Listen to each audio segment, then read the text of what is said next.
ನೀವು ಚಾಪೆ ಕೆಳಗೆ ತೂರಿದ್ರೆ ನಮ್ಮದು ರಂಗೋಲಿ ಕೆಳಗಿನ ಆಟ ಅಂತ. ಓಕೆ, ನಿಮ್ದೇನಾದರೂ ಪ್ರಾಬ್ಲಮ್ ಇದೆಯಾ, ಸಮಸ್ಯೆ ಏನಾದರೂ ಇದೆಯಾ, ಇದ್ರೆ ಸುರ್ಜೇವಾಲಾ ಅವ್ರನ್ನ ಭೇಟಿಯಾಗಿ ಮಾತಾಡಿ. ಓಪನ್ ಆಗಿ ಏನು ಬೇಕಾದರೂ ಮಾತಾಡಿ, ಯಾರ ಬಗ್ಗೆ ಬೇಕಾದರೂ ಚಾರ್ಜ್ ಶೀಟ್ ಹಾಕಿ. ಶಾಸಕರುಗಳಿಗೆ DCM DK Shivakumar phone call ಮಾಡ್ತಾ ಇದ್ದಾರಂತೆ. ಸುರ್ಜೇವಾಲಾ ಚಾರ್ಜ್ ಶೀಟ್ಗೆ ಭರ್ಜರಿ ತಯಾರಿ ನಡೀತಾ ಇದೆ. ಹೈಕಮಾಂಡ್ಗೆ ಶುರುವಾಯಿತು ಅಸಲಿ ಧರ್ಮ ಸಂಕಟ. ಯಾಕೆಂದರೆ ಇವ್ರು ಯಾರ ಮೇಲೆ ಚಾರ್ಜ್ ಶೀಟ್ ಹಾಕ್ತಾರೆ? ಮುಖ್ಯಮಂತ್ರಿಗಳ ಮೇಲ, ಉಪಮುಖ್ಯಮಂತ್ರಿಗಳ ಮೇಲ, ಸಚಿವರುಗಳ ಮೇಲ, ಯಾರ ಮೇಲೆ ಕ್ರಮ ತಗೋಬೇಕು ಹೈಕಮಾಂಡ್? ಅದಕ್ಕೆ ಇದನ್ನು ಧರ್ಮ ಸಂಕಟ ಅಂತ ಹೇಳಿದ್ದು.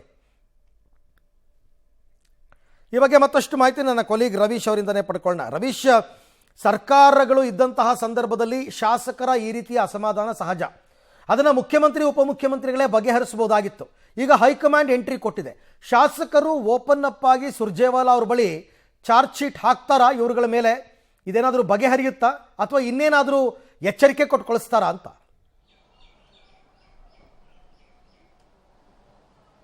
ಅರವಿಂದ್, ಪ್ರಮುಖವಾಗಿರ್ತಕ್ಕಂಥದ್ದು ಕಾಂಗ್ರೆಸ್ನಲ್ಲಿ 2-3 ರೀತಿಯ ಸಮಸ್ಯೆಗಳಿದೆ. ಕೇವಲ ಅನುದಾನ ಮತ್ತು ಸಚಿವರು ನಮ್ಮ ಸಮಸ್ಯೆ ಕೇಳ್ತಾ ಇಲ್ಲ ಅಂತ ಹೇಳಿದರೆ ಅದಕ್ಕೆ ಒಂದು ರೀತಿಯಲ್ಲಿ ಚಕಾಚಕ ಅಂತ ಮುಖ್ಯಮಂತ್ರಿ ಸಿದ್ದರಾಮಯ್ಯ ಆಗಿರ್ಬೋದು, DK ಶಿವಕುಮಾರ್ ಅದಕ್ಕೆ ಸೊಲ್ಯೂಷನನ್ನು ಕೂಡ ಕಂಡುಹಿಡಿತಾ ಇದ್ರೇನೋ, ಅದು ಒಂದು ಕಡೆ ನಡೀತಾ ಇದೆ. ಅದಕ್ಕೆ ಪೂರಕವಾಗಿರ್ತಕ್ಕಂಥದ್ದು ಎಲ್ಲೋ ಒಂದು ಕಡೆ ರಾಜಕೀಯವಾಗಿ ಕೂಡ ಬೇರೆ ಬೇರೆ ರೀತಿಯ ಲೆಕ್ಕಾಚಾರಗಳು ನಡೀತಾ ಇದೆ. ಹಾಗಾಗಿ 2 ದೊಡ್ಡ ಮಟ್ಟದ ತಲೆನೋವಿನಲ್ಲಿ ಕಾಂಗ್ರೆಸ್ನ ಹೈಕಮಾಂಡ್ ಸಿಕ್ಕಾಕೊಂಡಿದೆ. ಕಾಂಗ್ರೆಸ್ನ ಶಾಸಕರುಗಳು ಈಗೇನು ಅನುದಾನದ ವಿಚಾರವಾಗಿ ಮತ್ತು ಶಾಸಕರು ಕೆಲಸ ಮಾಡ್ತಾ ಇಲ್ಲ ಅಂತ ಒಂದು ಬಹಿರಂಗವಾಗಿ ಹೇಳಿಕೆಯನ್ನು ಕೊಟ್ಟಿದ್ರು, ಅವರನ್ನ ಕರೆದು ಇಬ್ಬರನ್ನು ಕೂಡ ಈಗಾಗಲೇ ಮುಖ್ಯಮಂತ್ರಿ ಸಿದ್ದರಾಮಯ್ಯ ಮತ್ತು DK ಶಿವಕುಮಾರ್ ಮಾತನಾಡಿದ್ದಾರೆ. ಹಾಗೆ ಆ ವಿಚಾರವಾಗಿ ಅವರ ಸಮಸ್ಯೆಗಳನ್ನು ಕೇಳಿ ಅದಕ್ಕೆ ಪರಿಹಾರವನ್ನು ಕಂಡುಕೊಡೋದಕ್ಕೂ ಕೂಡ ಹೈಕಮಾಂಡ್ಗೆ ಈಸಿ ಆಗುತ್ತೆ. ಆ ನಿಟ್ಟಿನಲ್ಲೂ ಕೂಡ ಆ ಕೆಲಸವನ್ನು ಮಾಡ್ತಾರೆ. ಆದರೆ ಇನ್ನುಳಿದಿರ್ತಕ್ಕಂಥದ್ದು ಬೇರೆ ಶಾಸಕರಿಗೂ ಕೂಡ ಆ ರೀತಿಯಲ್ಲಿ ಓಪನ್ ಟಾಕ್ ಮಾಡೋದಕ್ಕೆ ಅವಕಾಶವನ್ನು ಕಲ್ಪಿಸಿಕೊಟ್ಟಿದ್ದಾರೆ. ಹಾಗಾಗಿ ಕೇವಲ ಬರೀ ಆಡಳಿತ ದೃಷ್ಟಿ ಅನುದಾನದ ವಿಚಾರ ಮಾತ್ರ ಮಾತನಾಡಬೇಕು ಅಂತ ಎಲ್ಲೂ ಕೂಡ ಆ ಒಂದು ರೂಲ್ಸನ್ನು ಫಿಕ್ಸ್ ಮಾಡಿಲ್ಲ. ಹಾಗಾಗಿ ಎಲ್ಲ ರೀತಿಯ ಬೆಳವಣಿಗೆಗಳು ಕೂಡ ಬಗ್ಗೆ ಮಾತನಾಡ್ಬೋದು ಅನ್ನೋದ್ರ ಬಗ್ಗೆ ಕೂಡ ಈಗಾಗಲೇ ಸಂದೇಶವನ್ನು ಶಾಸಕರುಗಳಿಗೆ ರವಾನೆ ಮಾಡಿರ್ತಕ್ಕಂಥದ್ದು. ಇವರಿಬ್ಬರಷ್ಟೇ ಅಲ್ಲ, 2 ಗಂಟೆ ತನಕ ಇವ್ರು ಮುಗಿಯುತ್ತೆ. 3 ಗಂಟೆ ಬಳಿಕ KPCC ಕಚೇರಿಯಲ್ಲೇ ಶಾಸಕರುಗಳು ಮುಕ್ತವಾಗಿ ತಮ್ಮ ಅಭಿಪ್ರಾಯವನ್ನು ಹಂಚಿಕೊಳ್ಳೋದಕ್ಕೆ ಅವಕಾಶವನ್ನು ಕೂಡ ಕೊಟ್ಟಿದ್ದಾರೆ. 1 to 1 ಆಗಿ ಸುರ್ಜೇವಾಲಾ ಅವ್ರನ್ನ ಭೇಟಿ ಮಾಡಿ ಎಲ್ಲ ರೀತಿಯ ದುಃಖ ದುಮ್ಮಾನಗಳನ್ನು ಕೂಡ ಹೇಳ್ಕೊಳ್ಬಹುದಾಗಿದೆ.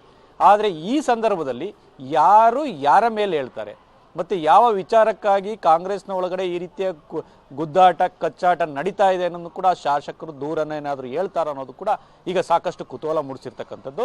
ಈಗಾಗಲೇ DK ಶಿವಕುಮಾರ್ ಅವರು ಹೇಳಿದ್ದಾರೆ, ಅಂದರೆ ಅವರು ರಾಜ್ಯ ಉಸ್ತುವಾರಿ ಬರ್ತಕ್ಕಂಥದ್ದನ್ನ ನನ್ನ ಕಾರ್ಯಕ್ರಮವನ್ನು ತಿಳಿಸಿದ್ದಾರೆ. ಯಾಕಂದರೆ KPCC ಅಧ್ಯಕ್ಷರು.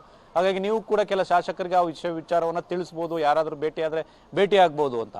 ಹಾಗಾಗಿ DK ಶಿವಕುಮಾರ್ ಅವರು ಅವರ ಒಂದು ಸುಳಿವನ್ನು ಅರಿತು ಬೇರೆ ಬೇರೆ ರೀತಿಯ ಲೆಕ್ಕಾಚಾರಕ್ಕೂ ಕೆಲ ಶಾಸಕರಿಗೆ ಹೇಳ್ತಾ ಇದ್ದಾರೆ, ಏನರಪ್ಪ ನಿಮ್ದೇನಾದ್ರು ಸಮಸ್ಯೆ ಇದೆಯಾ, ಓಪನ್ ಆಗಿ ಮಾತಾಡ್ಬೋದು, ಅದಕ್ಕೆ ಅವಕಾಶ ಇರುತ್ತೆ, ಸುರ್ಜೇವಾಲಾ ಸಿಗ್ತಾರೆ, ಮಾತಾಡೋಂಗಿದ್ರೆ ಮಾತಾಡಿ.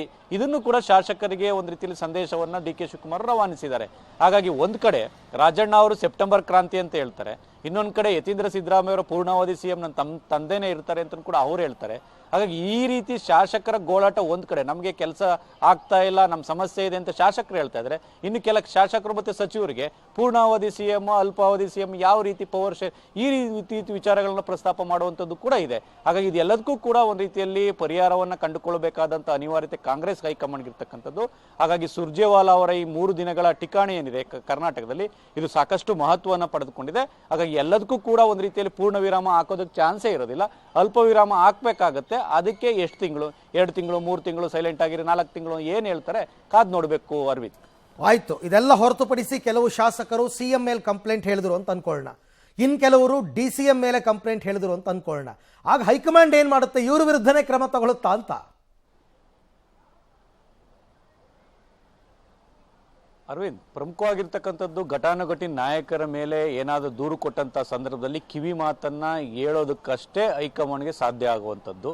ಯಾಕೆಂದರೆ ಏಕಾಏಕಿ ದೊಡ್ಡ ಮಟ್ಟದ ತೀರ್ಮಾನಗಳನ್ನಾಗಲಿ ಅಥವಾ ಅವರ ವಿರುದ್ಧ ಕ್ರಮಗಳನ್ನಾಗಲಿ ತೆಗೆದುಕೊಳ್ಳೋದಕ್ಕೆ ಚಾನ್ಸೇ ಇರೋದಿಲ್ಲ. ಯಾಕೆಂದರೆ ಈ ಕೇವಲ ಕಾಂಗ್ರೆಸ್ ಪಕ್ಷ ಅಂತಲ್ಲ, ಎಲ್ಲ ರಾಜಕೀಯ ಪಕ್ಷಗಳಲ್ಲೂ ಕೂಡ ಕೆಲವರ ಮೇಲೆ ಅಸಮಾಧಾನ ಇದ್ದೇ ಇರುತ್ತೆ. ಆ ಅಸಮಾಧಾನಕ್ಕೆ ಹೇಗೆ ತೇಪೆ ಹಚ್ಚಬೇಕು, ಮುಲಾಮನ್ನು ಹಚ್ಚಬೇಕು ಅನ್ನೋದಷ್ಟೇ ಹೈಕಮಾಂಡ್ ಮುಂದೆ ಇರತಕ್ಕಂಥ ಆಪ್ಷನ್. ಅದನ್ನು ಬಿಟ್ಟರೆ ಇಲ್ಲ ಸಿದ್ದರಾಮಯ್ಯ ಅವರ ವಿರುದ್ಧ ಕೆಲವರು ಒಂದು ರೀತಿಯಲ್ಲಿ ದೂರನ್ನು ಕೊಟ್ಟರು, ಕೆಲವರು DK ಶಿವಕುಮಾರ್ ಅವರ ವಿರುದ್ಧ ದೂರನ್ನು ಕೊಟ್ಟು ಅಂತ ಹೇಳಿ ಅವರ ಮೇಲೆ ಒಂದು ರೀತಿಯಲ್ಲಿ ಕ್ರಮವನ್ನು ತೆಗೆದುಕೊಳ್ತೇವೆ ಅನ್ನೋ ಒಂದು ಆಟಕ್ಕೂ ಕೂಡ ಹೈಕಮಾಂಡ್ ಬಿಡೋದಕ್ಕೆ ಚಾನ್ಸ್ ಇಲ್ಲ. ಯಾಕೆಂದರೆ ಆಯಾ ಪರಿಸ್ಥಿತಿ ಹಂಗಿದೆ. ಅದರಲ್ಲೂ ಕೂಡ ಕರ್ನಾಟಕದ ಪರಿಸ್ಥಿತಿಯೇ ಒಂದು ರೀತಿಯಲ್ಲಿ ಡಿಫ್ರೆಂಟ್ ಆಗಿರ್ತಕ್ಕಂಥದ್ದು. ಆ ಕಾರಣಕ್ಕೋಸ್ಕರವಾಗಿಯೇ ಕಾಂಗ್ರೆಸ್ನ ಹೈಕಮಾಂಡ್ ಕರ್ನಾಟಕದ ವಿಚಾರದಲ್ಲಿ ಒಂದು ರೀತಿಯಲ್ಲಿ ಎಚ್ಚರಿಕೆ ಹೆಜ್ಜೆಯನ್ನು ಇಡ್ತಾ ಇರ್ತಕ್ಕಂಥದ್ದು. Arvind, right, thank you Ravish, ತಮ್ಮೆಲ್ಲ ಮಾಹಿತಿಗೆ ಧನ್ಯವಾದ. ಒಟ್ಟಾರೆ ಹೈಕಮಾಂಡ್ ಅಂತ ಒಂದಿದೆ, ನಾವು ನಿಮ್ಮ ದುಃಖ ದುಮ್ಮಾನಗಳನ್ನ ಕೇಳ್ತೀವಿ ಅಂತ ತೋರಿಸ್ಕೊಳ್ಳೋದಕ್ಕೆ ಇದೆಲ್ಲವೂ ಕೂಡ ನಡೀತಾ ಇರ್ತಕ್ಕಂಥದ್ದು.